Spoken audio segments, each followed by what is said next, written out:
Hey Hustle class, this is just a quick recap to keep you guys in the loop, to not forget what we worked on in the last couple weeks. We did for technique, we talked about the and ones for the followers. We want to keep that smooth, we don't want to have the and one. So what we talked about is when we tend to strike with a bent knee, we have to make sure that we project forward and roll versus striking and going up. Okay, so if you find yourself hopping, it's typically because we strike bent and straighten right underneath us. Okay, so we talked about we want to make sure we do our and ones. Is we want to take and one and roll through that foot. Okay, leaders, it's the same thing for you when you're doing your getting to the left and one, same thing. Okay, what we did to practice that in a simple way, I now bring out my lovely follower, Nino. Simplest thing we did to practice it, we did a turning basic and we made sure we smoothed it out.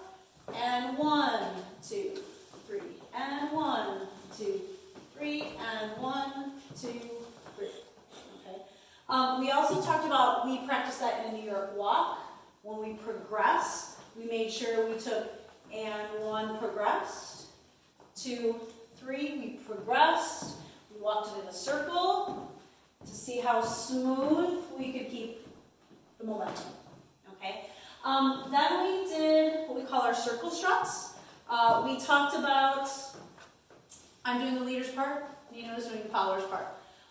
Leaders, your part, we prep, and 1 like normal, okay? On 2, this is important, we start walking the circle. There's no absorbing in the arm, we're just walking back. 2, 3, 2, 3, 2, 3.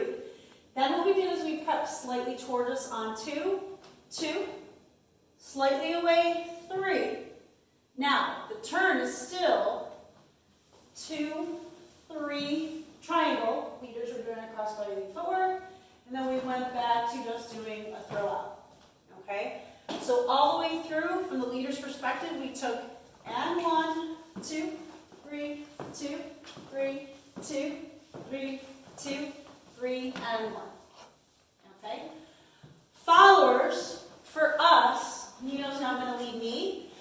We talked about on the and 1 rep position, we don't know what's coming, so we have to pay attention visually and physically.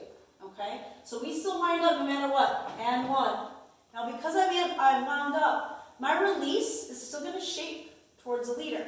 So as he walks back, 2, that's what's causing the natural swiveling. We're going to keep swiveling. Okay, so we're going to keep that swivel. Alright, now we talked about you can arm style, you can hairbrush, hand on the hip. Alright, walk around. We did that for a drill. Okay, our counts are going to be and 1, 2, 3, 2, 3. Leaders are going to prep 2, 3. We're going to take our triangle footwork. We're turning 2, 3, and 1. To get into wrap position, leaders, we gave you something a little fancier. So we started with a crossbody lead first. We did and 1, 2, 3. I let go of my left hand. On the and 1, leaders, I'm taking my elbow in. And 1. Now, we're going to cast the follower out, what we call the boa. I want to make sure I'm not close to the armpit, but a little bit further down the arm. I'm going to keep a friction connection, not too tight, because I want the follower to slide down. And that's how we got into wrap position. Okay. If Nino's leading me from the follower's perspective, we took and 1, and I make sure I stay connected lightly, and keep that to get into my wrap position. Okay. And then from there, we went right into our struts. Okay, so from the beginning, I'm leading. We did crossbody and 1, 2, 3, and 1, 2, 3, and 1, 2, 3, 2, 3, 2, 3, 2, 3, and 1. All right, so make sure you practice. Make sure you practice over the next couple of weeks. We'll definitely keep you posted on how things are going. Practice up, and we'll hope to see you soon.